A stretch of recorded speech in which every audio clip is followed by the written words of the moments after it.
देश का जंगल राज आप देख लीजिए, हाथरस से लेके लखीमपुर खीरी तक क्या हालत है दलितों की।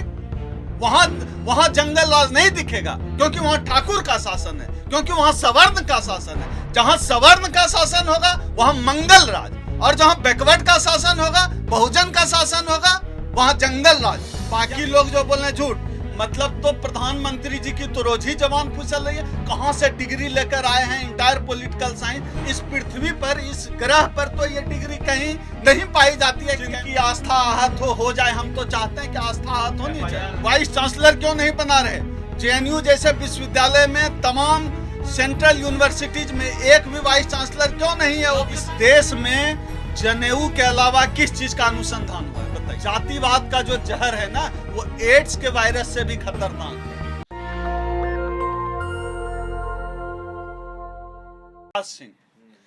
गिरिराज सिंह के संसदीय क्षेत्र में जिस जाति से गिरिराज सिंह आते हैं, उस क्षेत्र में तमाम जितने भी अपराधी हैं, वो तमाम अपराधी गिरिराज सिंह की जाति भूमिहार जाति से आती है। और भूमिहार जाति के जितने भी अपराधी दबंग हैं, जब से ये भाजपा के नेता गिरिराज सिंह वहां से सांसद बने हैं, तब से वहां के भूमिहार अपराधियों के हौसले बुलंद हैं। और अगर इस मामले की गहराई से जांच की जाए, हो सकता है, मैं दावे के साथ नहीं कह सकता हूं, लेकिन हो सकता है कि उनकी जाति का कोई उनका करीबी, कोई भाजपा का जानने वाला वो अपराधी निकले। और साजिश तो यह सरकार इस स्तर पर, यहां तो जज लोया भी हो जाता है, इस देश में जज की हत्या हो जाती है, तो कौन सी बड़ी बात है? ये सरकार गिराने के लिए इस तरह की साजिश कर रहे हो, जंगल राज करार करने के लिए इस तरह की साजिश कर रहे हैं। इनका फ्रस्ट्रेशन समझिए। मतलब बिहार में जंगल राज नहीं है, यूपी में जंगल राज।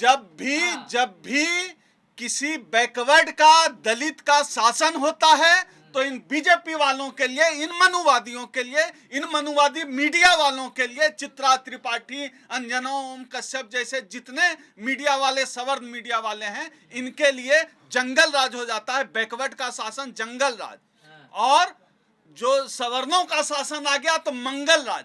ये हम लोगों को पढ़ाना बंद कर दे। हम लोग, इस देश का जो ओबीसी समाज है, एससी एसटी समाज है, मीडिया के इस खेल को अब अच्छी तरह से समझ गया है। मीडिया को इतना गरियाते हैं, ये बताइए कि मोदी जी खुद को ओबीसी बता रहे हैं, वो ओबीसी हैं, मीडिया उनको सपोर्ट कर रही है।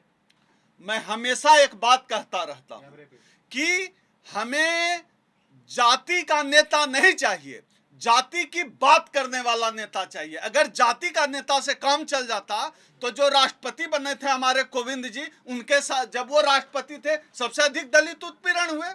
आप देखिए आदिवासी उत्पीड़न की घटनाएं। राष्ट्रपति, जिस दिन राष्ट्रपति बनाया गया आदिवासी महिला को, उस दिन से आप देख लीजिए, हम लोग तो समझ गए अब आदिवासियों का बंटाधार होने से कोई नहीं रोक सकता। यह बीजेपी की पॉलिसी है। और उत्तर प्रदेश का जंगल राज आप देख लीजिए, हाथरस से लेके लखीमपुर खीरी तक क्या हालत है दलितों की।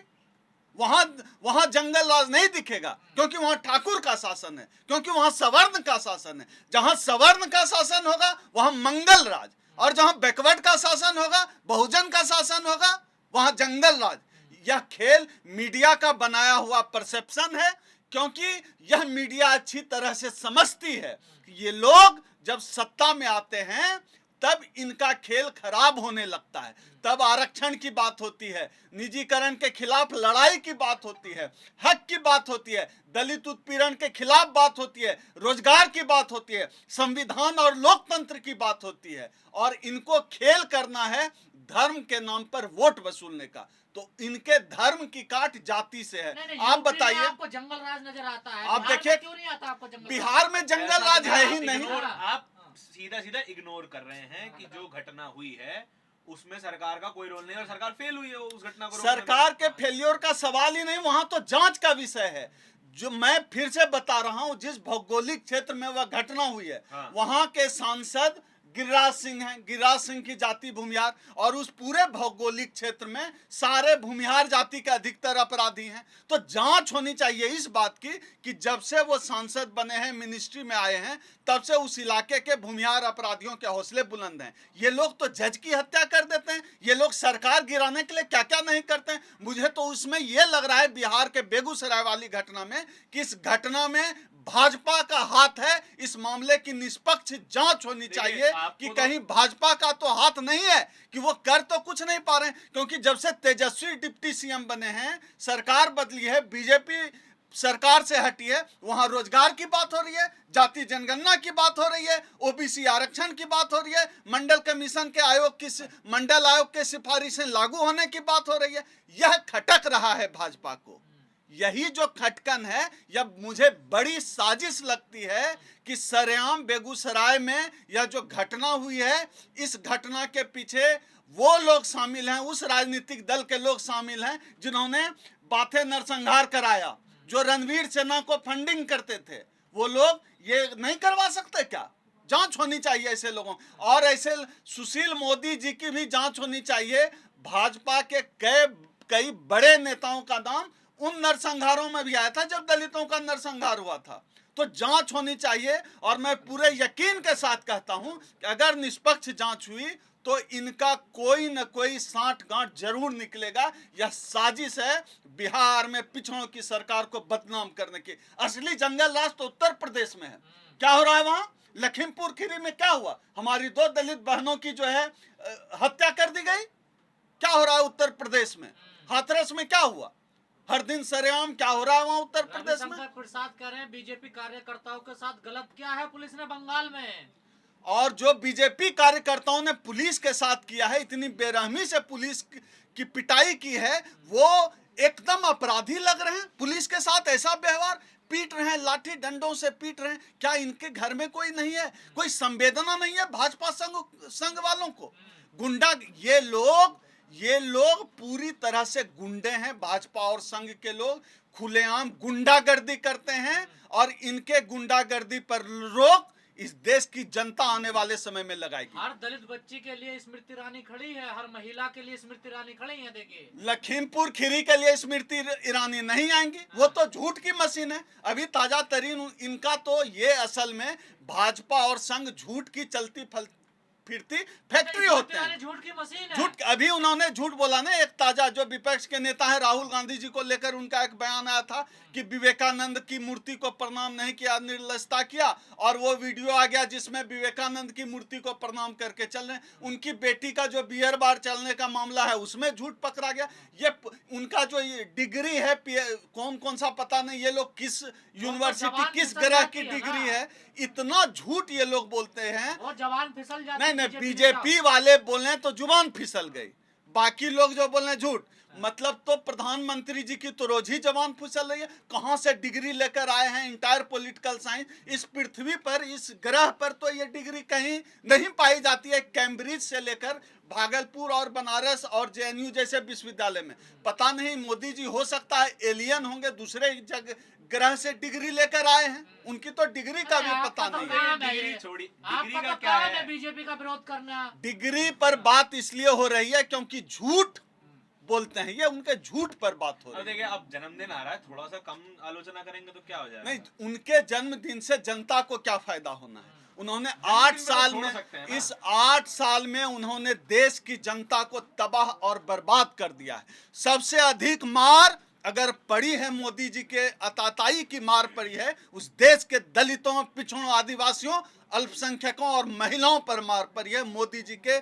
जितना उन्होंने अत्याचार किया है इस समुदाय के ऊपर, इसलिए हमें बोलना पड़ेगा, क्योंकि हम बाबा साहब को मानते हैं, बाबा साहब के संविधान को मानते हैं, इस देश के लोकतंत्र को मानते हैं। आज हमारा मानना है इस देश में संविधान को बचाने की जिम्मेदारी, लोकतंत्र को बचाने की जिम्मेदारी इस देश के अम्बेडकरवादियों की है। इसलिए हम लोग आखिरी दम तक लोकतंत्र को बचाने के लिए, संविधान को बचाने के लिए लड़ते रहेंगे। मोदी जी सारे हिंदुओं को एकजुट कर रहे हैं 18-18 घंटा काम करके, और आप ये कह रहे हैं भैया इतना पहले हिंदू की परिभाषा तो तय हो जाए, कौन है हिंदू? आरएसएस का चीफ 100 साल में सिर्फ ब्राह्मण होता है। आप भी तो हिंदू हैं। फिर हमको किसी दलित को आरएसएस का चीफ बनाओ, किसी आदिवासी को आरएसएस का चीफ बनाओ, किसी महिला को आरएसएस का चीफ बनाओ, तब न जाने। यादव को बनाओ, गुर्जर को बनाओ आरएसएस का चीफ, तब तो मानेंगे कि हिंदू राष्ट्र है और हम भी हिंदू हैं। जज क्यों नहीं बना रहे? वाइस चांसलर क्यों नहीं बना रहे? जेएनयू जैसे विश्वविद्यालय में तमाम सेंट्रल यूनिवर्सिटीज में एक भी वाइस चांसलर क्यों नहीं है ओबीसी का, दलित का क्यों नहीं है? योग्यता नहीं है। कोई भी योग्यता क्या होती है? जो बच्चा अभी मांग रहा है आपसे चौक चौराहे पर 10-5 रुपया, उसका इंग्लिश स्कूल में कॉन्वेंट में एडमिशन करवा दीजिए, फिर देखिए कम से कम वो इंजीनियर तो जरूर बनेगा। और जो बच्चा करोल बाग के पब्लिक स्कूल में पढ़ता है उसका सरकारी स्कूल में एडमिशन कराइए जहां गांव का दलित पढ़ता है, सब योग्यता का तेल निकल जाएगा। योग्यता तो अवसर का नाम है, जिसको अवसर मिला वो योग्य है। सबसे ज्यादा आप लोग दिखते हैं तो कहां से योग्यता आएगी? ऐसा बिल्कुल नहीं। आप लोग खुश हैं? ऐसा है कि हम लोगों के अंदर धर्म और जाति का जहर इतना डाल दिया गया है, इतना डाल दिया गया है, उसको तोड़ने में बाबा साहब टूट गए, उसको तोड़ने में मान्यवर कांसीराम टूट गए, उसको तोड़ने में पेरियार की क्षमता खत्म हो गई। ये आसान नहीं है। जातिवाद का जो जहर है ना, वो एड्स के वायरस से भी खतरनाक है। ये ऐसे इतनी आसानी से नहीं जाने वाला है। ये जो धर्म की अफीम है, ये दुनिया का सबसे खतरनाक नशा देती है। इन मनुवादियों ने ये अफीम हमारे समाज के अंदर डाली है, और उस अफीम का इलाज, उस नशे का इलाज अम्बेडकरवाद है। उसी से इलाज हुआ है, उसी से इलाज होगा। तो फिर ये अम्बेडकरवादी मंदिर जाते क्यों हैं? मंदिर, राम मंदिर में बड़े खुश हैं। अभी की स्थिति आप 10 साल पहले की स्थिति देख लीजिए। 10 साल पहले हम ही मंदिर में सिर झुकाते थे, लेकिन जब अम्बेडकर को पढ़ा समझा तो हमने सिर झुकाना बंद कर दिया। कहाँ पढ़ा? तो ये ज्ञान से होता गौतम तो अभी भी ये ज्ञान से होता है। नहीं, सब लोग नहीं बदले हैं, जो लोग बदले हैं। और ये कोई ऐसा नहीं है कि ओवरनाइट जो है पूरा देश का हर दलित ओबीसी अम्बेडकरवादी हो जाएगा। ये एक प्रक्रिया है, सतत चलने वाली प्रक्रिया है। पेरियार, ज्योतिबा फुले, सावित्रीबाई फुले, मान्यवर कांसीराम से इस तमाम लोगों ने इसके लिए लड़ा है, तब आज स्थिति बदली है। नहीं तो कहाँ कुछ हो रहा था। कल तक तो ये चैनल दलितों की बात नहीं करते थे, आज इतने हमारे चैनल हैं, आज बात जा रही है ना। अगर 20 लाख आपका व्यू गया एक वीडियो का, इतने लोगों ने तो देखा, तो एक धर्म पर कोई सवाल तो उठाना छोड़ दीजिए, कोई खिलाफ नहीं बोल सकता था। अब तो सवाल उठाया जा रहा है, तर्क की बात की जा रही है। बाबा साहब के आने के बाद हुआ, ये हजारों सालों की ये गुलामी है, इतनी आसानी से नहीं जाएगी।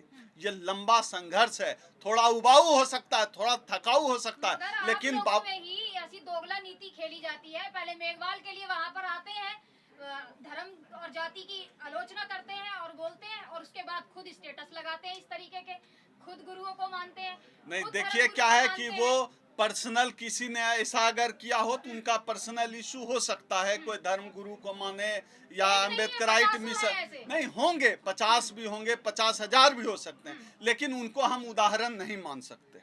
वो उदाहरण नहीं है। उदाहरण बहुत सारे लोग हैं जो लगातार इतनी आसानी से नहीं बदलने वाला। इस बात को ठीक से समझ लीजिए, अम्बेडकरवाद इतनी आसानी से नहीं आएगा। देखिए, आस्तिक होना बड़ा आसान है कि पत्थर पे जाके नारियल पटक दिए, अगरबत्ती दिखा दिए, बड़ा आसान है। लेकिन पत्थर पे अगरबत्ती दिखाने से कुछ नहीं होगा, नारियल फोड़ने से कुछ नहीं होगा। यह समझने की प्रक्रिया बहुत लंबी है, यहाँ तक पहुँचने में वक्त लगेगा। आप अम्बेडकरवादी जितने हैं ना, दूसरों की आस्थाओं से खिलवाड़ करते हैं। देखिए, हम इनकी आस्था का अचार भी न डालें। जिनकी आस्था आहत हो जाए, हम तो चाहते हैं कि आस्था आहत होनी चाहिए। FIR 24 FIR हो चुका है और हो जाए, हम चाह रहे हैं जितनी जल्दी हो सेंचुरी। आप धार्मिक भावनाएं भड़काते हैं लोगों जिनकी भावना भड़क रही है, भड़क जाए। हम तो चाहते हैं भड़के भावना, जिनकी भड़कनी हो भड़क जाए। लेकिन हम बात करते हैं अम्बेडकर की, हम बात करते हैं संविधान की, हम बात करते हैं तर्क की, हम बात करते हैं पाखंड के खिलाफ, हम बात करते हैं लोकतंत्र बचाने की, हम बात करते हैं अपने समाज के अधिकार की, हम बात करते हैं अपने समाज की हकमारी के खिलाफ लड़ाई की। इससे अगर किसी की भावना भड़कती हो, उसमें मेरा कोई योगदान नहीं। मोदी जी भी तो लोकतंत्र बचा रहे हैं। मोदी जी ऐसा लोकतंत्र बचा रहे हैं कि हम लोगों का आरक्षण लगभग समाप्त कर दिया। मोदी जी ऐसा लोकतंत्र बचा रहे हैं कि लोकतंत्र बचाने के चक्कर में लगभग देश की पूरी संपत्ति बेच दी। मोदी जी ऐसा लोकतंत्र बचा रहे हैं। तो हम लोग मोदी जी से आग्रह करते हैं, आप अब माफ करिए इस देश को आप बर्बाद कर चुके हैं। अब इस देश को जनता के भरोसे छोड़ दिया आप कह रहे हैं आरक्षण खत्म कर रहे हैं, उन्होंने तो आरक्षण दे दिया 10% और EWS। हाँ, तो सवर्णों को देंगे ना आरक्षण, हमारा तो खत्म कर दिया, हमारा तो खा गए। कहाँ? हमारा ही हिस्सा तो बांट रहे हैं, आप बदनाम हमारा कर रहे तो हैं। खा गए निजी का। मोदी जी को कौन बदनाम कर सकता है भैया? मोदी जी ने खुद ही इतना पूरी दुनिया में नाम कर रखा है। हम आप हंगर इंडेक्स उठा कर देखिए, आप जो है हैप्पीनेस रेट में देखिए, आप देश की जीडीपी देखिए गर्त में जा चुकी है, अनएम्प्लॉयमेंट रेट देखिए। मोदी जी ने खुद दुनिया में 5 में सबसे बड़ी अर्थव्यवस्था बन गई है देखिए भारत। मोदी जी ने खुद ही ठेका ले रखा है ये सब करने का, हम लोग उसमें सहयोग नहीं कर सकते। आपने सारे इंडेक्स बता दिए, एक इंडेक्स मैं भी बता देता हूँ। पटेल साहब की, ओबीसी नेता थे बहुत बड़े, पटेल साहब की दुनिया की सबसे ऊंची मूर्ति बनवा दी। बिल्कुल, और भी बनाएंगे। अभी एक जो मंदिर बन रहा है ना, वो उससे भी ऊंची बना देंगे। उस 100 साल तक उससे ऊंचा कोई नहीं बना सकता, लेकिन मंदिर बनाएंगे। वो हमें वाइस चांसलर नहीं बनाएंगे। वो इस देश के SC ST OBC को प्रोफेसर बनने का मौका नहीं देंगे। वो हमें मीडिया में एंकर बनने का मौका नहीं देंगे। वो हमें कंपनी में CEO बनने का मौका नहीं देंगे। वो मूर्ति बनवाएंगे, फिर सफाई वो कौन मूर्ति करेगा? बनवाएंगे। अगर आप BC बन गए फिर सफाई कौन करेगा? यही तो सवाल है। उनको खटक क्या रहा है? उनको खटकता ये है कि जिनकी थाली में सूखी रोटी भी नहीं होती थी, वो आज पूरी और खीर खा रहा है। यही तो खटक रहा है। उनको खटक ये रहा है कि कल तक जो हमारे सामने चारपाई पर नहीं बैठ पाता था, आज सोफे पर पैर चढ़ा के बैठता है। यही तो खटक रहा है उनको। यही तो दिक्कत है। ये हमारे समाज का एक हिस्सा भले ही ना सोचता हो, लेकिन उनको पता है जिनके सामने हम कभी खाट पर ना बैठ पाते थे। उनको पता है जिनके लोग कभी मेरे दादा के यहाँ से गाय का बछड़ा खोल कर ले गए थे। उनको पता है। आप तो विरोधी हो, आपका काम है आलोचना करना मोदी जी की। हमारा काम मोदी की आलोचना करना नहीं है। हमारा काम है अपने समाज के लोगों के हक अधिकार की बात करना। हमारा काम है इस देश के लोकतंत्र की रक्षा करना। हमारा काम है बाबा साहब डॉक्टर अंबेडकर ने जिस समतामूलक समाज का सपना देखा, उस सपने में अपना अंश भर योगदान करना, और वही आप काम हम बहुजनों कर की रहे हैं। बात कर रहे हैं। उदित राज जी खुद कहते हैं कि बहुजन आंदोलन ने जातिवाद को और बढ़ाया है। उदित राज जी का जो लेख है, एक लेख अभी आया इस पर बहुजन आंदोलन को लेकर, उस लेख को पूरा पढ़ा जाना चाहिए। किस संदर्भ में लिखा गया है आप ये बताइए। हम लोग ब्राह्मणों को रोज गाली देते हैं कि जातिवाद करता है। हम क्या करते हैं? दुसाध चमार से शादी करता है, चमार खटीक से शादी करने के लिए तैयार है। क्यों अटके हुए हैं क्यों आप शादी? लोग? आपस में आप रोटी बेटी का रिश्ता नहीं कर रहे हैं। हाँ। आपस में रोटी बेटी का रिश्ता नहीं, गाली दे रहे हैं ब्राह्मणों को, वो जातिवाद तो कर रहे ब्राह्मण हैं। कोई आप क्या करता कर है रहे क्या हैं? आपस में आप क्या शादी? कर रहे हैं? आप जो है ब्राह्मण आप करता है नहीं, क्या? हम क्या कर रहे हैं? जाट करता है क्या? राजपूत करता मैं है वही क्या? आपस में बता शादी? हम हाँ। वही बता रहे हैं। हाँ। हम आपस में रोटी बेटी का रिश्ता नहीं कर रहे हैं। जो अनुसूचित जातियां हैं वो आपस में एक होने के लिए तैयार नहीं है। गलियाए जा रहे हैं, ब्राह्मणों को गलियाए जा रहे हैं मतलब सवर्णों को। शादी ये हो क्या जाएगी तो विकास हो नहीं जाएगा दलितों नहीं, का। दिमाग में जो जातिवाद की गंदी सोच है, जो मनुवादियों ने, ब्राह्मणवादियों ने हम सबके दिमाग में जो जहर डाला है जातिवाद का, उस पर बात हाँ, तो करना जहर को होगा। पाले भी तो हम ही जा रहे हैं। वही मैं उसी पर तो बात कर रहा हूं। उस जहर को निकालना पड़ेगा। उस पर बिना बात किए संभव नहीं है। हम सबको भी अपने अंदर का जातिवाद खत्म करना पड़ेगा। आप तो कहते हैं जाति है, जो जाति नहीं है कभी। जाएगी ही नहीं। मैं तो कभी नहीं, मैं 5-6 लाख साल बाद की बात कर रहा हूं, तब भी नहीं जाएगी। एड्स का इलाज निकल जाएगा, लेकिन जाति का इलाज इस दुनिया में संभव नहीं है। संभव नहीं है। आपके हिसाब से क्या इलाज होना चाहिए? अंबेडकर की बात करें, संविधान की बात करें, बाबा साहब का जो लिटरेचर है वो पढ़े, समतामूलक समाज की बात करें, संविधान में जो अवसर की समानता की बात की। प्रैक्टिकल भी लाएं कि नहीं, पढ़ने का क्या मतलब है कि प्रैक्टिकल में लाना है ना उसको। संविधान आप संविधान भी- पर बात हो ना। संविधान क्या कहता बात ही है? करते रहेंगे आपके आप लोग, या आपके फिर मन की समाज बात भी करेंगे। आपके समाज की जो दकियानुसी विचारधाराएं हैं वो क्या कहता है? उसके खिलाफ आपको खड़ा होना पड़ेगा और संवैधानिक तरीके से उन मुद्दों पर बात करनी आप भी पड़ेगी। अम्बेडकर साहब की बात करते हैं, शाम को मंदिर आप भी चले जाते हैं चुपके से। ये मेरे बारे में सब लोग जानते हैं। मेरे ऊपर तमाम FIR हैं, धार्मिक भावना भगवानों का अपमान कर। आपने अभी हाल आपने में बुद्ध की अभी मूर्ति हाल लगाई हुई में है। अभी हाल में सुनिए ना। ब्राह्मण महासभा ने भी मेरे ऊपर मध्य प्रदेश में एक वो पुलिस केस कर दिया है अच्छा। धार्मिक। तो वो अब चलता बताइए, रहता है। आप उनकी दुकान बंद करेंगे तो कोई रोजी रोटी नहीं, आप हम छीनेंगे दुकान किसी की, हम उनकी अब कोई दुकान केस नहीं करेगा बंद आपको। हम उनकी दुकान बंद करने वाले पंडितों की कौन रोजी होते हैं? रोटी है कर्मकांड। हम उनकी दुकान बंद करने वाले कौन होते हैं? हम तो अपने समाज के लोगों को कहते हैं कि भैया तुम वहां मत जाओ। अरे उनका कस्टमर खा रहे हो आप। अब ये उनको लगता है तो ठीक है, लेकिन वो हमारे लोगों को खराब कर रहे हैं। हमारे लोग संविधानवादी होने देखिए चाहिए, अर्चना गौतम अम्बेडकरवादी। गई, आपने तब भी विरोध शुरू कर दिया। नहीं नहीं अर्चना, मैं तो एक इसका दूसरा पहलू भी है। अगर कोई दलित जाए किसी मंदिर में, किसी धार्मिक स्थल में, तो लोग बताता है जूते से पीटा। मुझे बड़ा दुख होता है, सिर्फ जूते से क्यों पीटा? जूते से पीटा तो फटे हुए जूते से पीटा कि नहीं पीटा? तो दलितों का मंदिर लोकतंत्र संसद है, मंदिर वो धार्मिक मंदिर नहीं है। दलित तो पहले हिंदू ही नहीं है, मैंने अभी आपको बता दिया। तो आप भैया, आप हिंदू नहीं है, दलित हिंदू ही जय नहीं। श्री राम का नारा कौन लगाता नहीं नहीं, है? दलित हिंदू है ही नहीं। दलित, अरे राम नवमी यही पे तो त्रिशूल लेके निकलता है। यही तो कंफ्यूजन है कि दलित हिंदू है ही नहीं। दलित सिर्फ जो है उनके पीछे जय श्री राम का नारा लगाने के लिए और मस्जिद कोड़ने के लिए। दलित हिंदू होता भैया तो दलितों को आरएसएस का चीफ बना देते। दलित हिंदू होता बनाते ना आरएसएस का चीफ, काहे नहीं बना रहे? अभी आरएसएस का चीफ दलितों का तो नंबर मैं बार बार कहता हूँ 10-20 लाख साल लगेगा। ब्राह्मणों में भी एक एक्सेप्शन रज्जू भैया को छोड़ के RSS का चीफ बनना चाहते हैं आप लोग भी। चित्पा, हाँ बना दे कोई। आपको बनवा दें? जो चित्पावन ब्राह्मण है वही हो सकता है। ब्राह्मणों में भी हमारे यहाँ बड़ा कहावत है, मैथिली ब्राह्मण बड़े अच्छे होते हैं। मैथिली ब्राह्मण का नंबर अभी तो बहुत दूर है। ब्राह्मणों में भी सब ब्राह्मण का नंबर नहीं आया है आरएसएस का चीफ बनने में। अब तो ब्राह्मणों दलितों को की लड़ा बात रहे हैं आपस छोड़िए। में। नहीं, हम कौन होते हैं लड़ाने वाले? हम ये तो लड़ा बस रहे हैं ना, हम देखिए। तो मैथिली ब्राह्मण को, कानकुब्ज ब्राह्मण को और जो ब्राह्मणों की जो अलग अलग प्रजातियां हैं उनसे कहना चाहते हैं भाई तुम भी बनो कभी आरएसएस का चीफ। तो चित्पावन ब्राह्मण अभी बन रहा है 100 साल में, उसके अलावा कोई बना नहीं। तो हो सकता है मैथिली बन जाए 100 साल बाद, अगले 1000 साल बाद कोई राजपूत बन जाए, फिर बने हो सकता है 10-20 लाख साल बाद कोई दलित आदिवासी आरएसएस का चीफ बने। तो इसलिए हम लोग चाहते हैं, हम तो भैया सबसे प्रेम करने वाले हाँ, तो लोग फिर हैं, सब्र रखिए, हम लोग आराम से बन डेमोक्रेटिक हैं। आरएसएस का चीफ अभी चित्पावन ब्राह्मण है और भी ब्राह्मणों को मौका दीजिए, अभी उन्हीं में मारामारी मचे ब्राह्मणों थोड़ा। में भी जाति खोज ली आपने। नहीं, हमने नहीं खोजी है। हम खोजने वाले, जाति का न निर्माण हमने किया, हम तो जाति व्यवस्था के पीड़ित लोग हैं।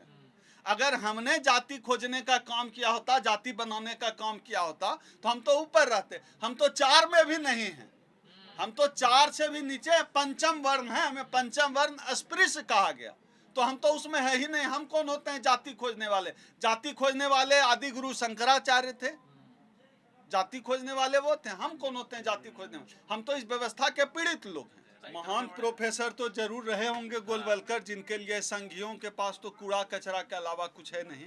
बंच ऑफ थॉट्स देख लिया जाए, उससे पता चल जाता है कितने महान प्रोफेसर थे। बंच ऑफ थॉट्स मतलब कूड़े की दुकान।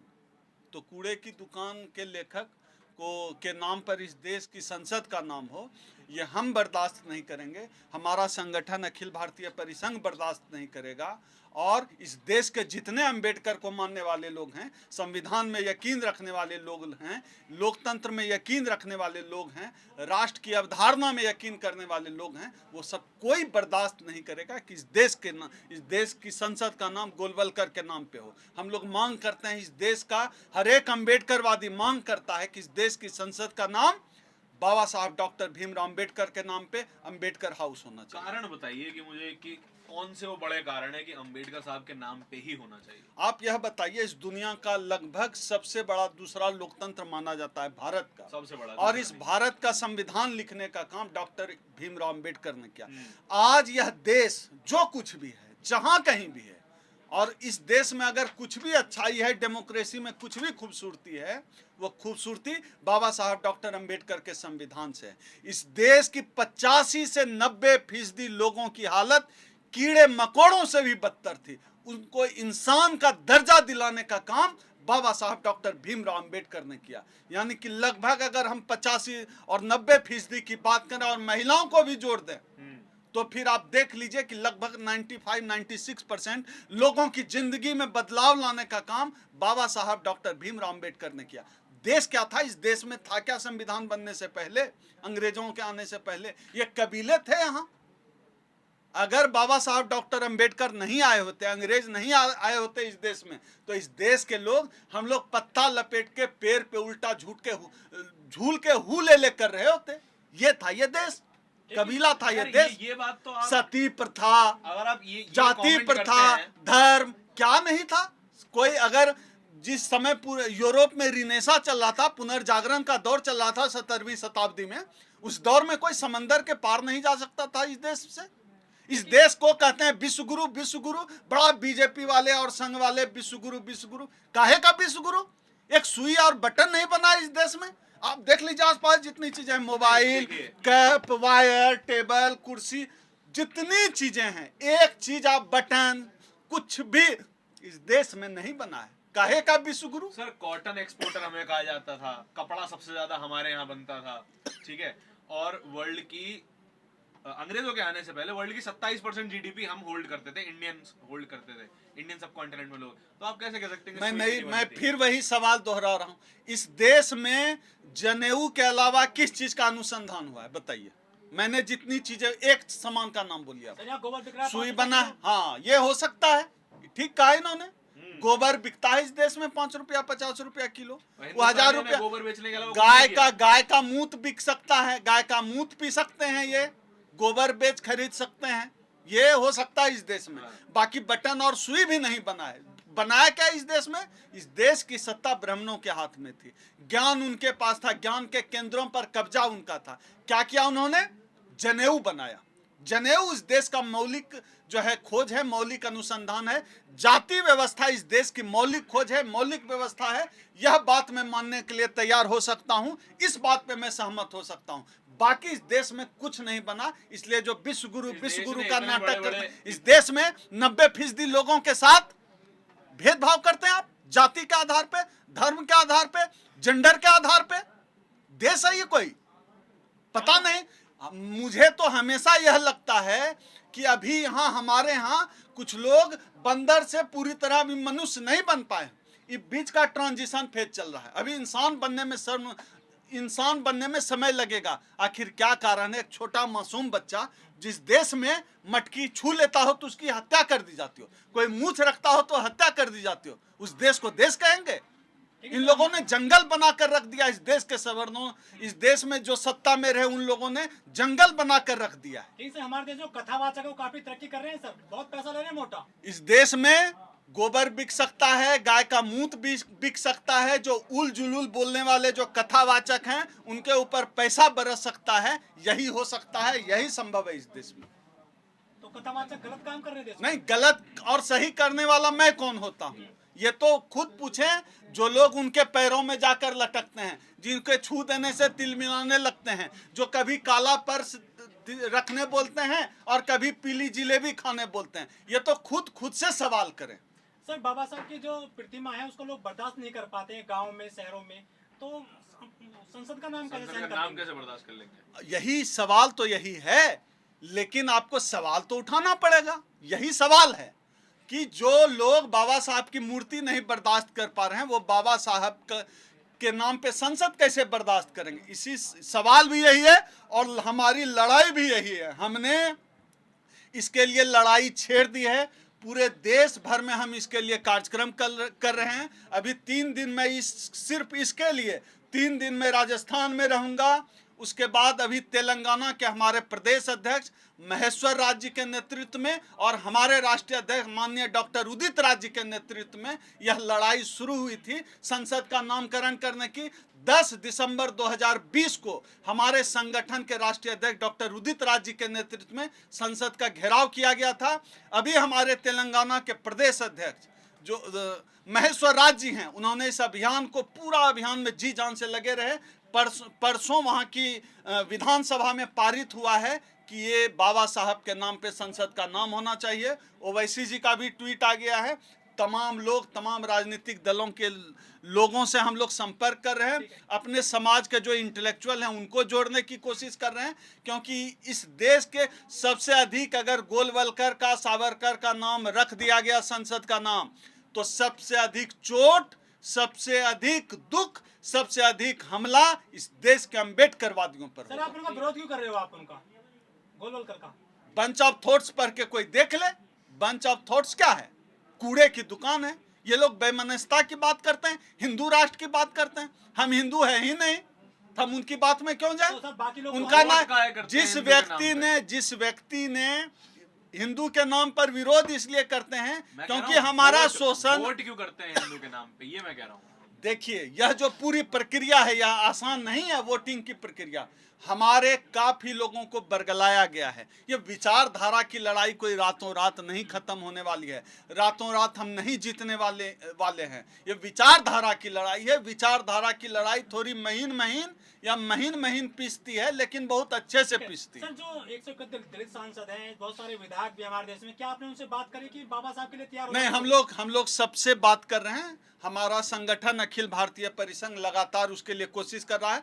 हमारे राष्ट्रीय अध्यक्ष डॉक्टर उदित राज जी लगभग सभी दलित सांसद से उनके संपर्क कर रहे हैं। हम लोग सभी लोगों को चिट्ठियां लिख रहे हैं, कुछ लोगों से हम लोग मिलेंगे भी, और हम लोग कोशिश करेंगे इस पे एक सर्वव्यापी सहमति अम्बेडकर वादियों की बन जाए, जो दलित नेता हैं इस देश के उनकी बन जाए, जो दलित एक्टिविस्ट हैं, बहुजन एक्टिविस्ट हैं, उनकी सहमति बने, जितने राजनीतिक दल हैं उनकी सहमति बने, क्योंकि हमारा उद्देश्य है कि गोलवलकर के नाम पे नहीं, बाबा साहब डॉक्टर अंबेडकर के नाम पे देश के संसद भवन का नाम होना चाहिए। नेशनल दस्तक की आपसे गुजारिश है कि अगर इसको बचाना चाहते हैं तो नेशनल दस्तक को सब्सक्राइब करने के लिए रेड कलर के सब्सक्राइब बटन को दबाएं, फिर बेल आइकन की घंटी दबाएं। नेशनल दस्तक को बचाने के लिए बहुत जरूरी है कि हर खबर को शेयर करें, लाइक करें, कमेंट जरूर करें।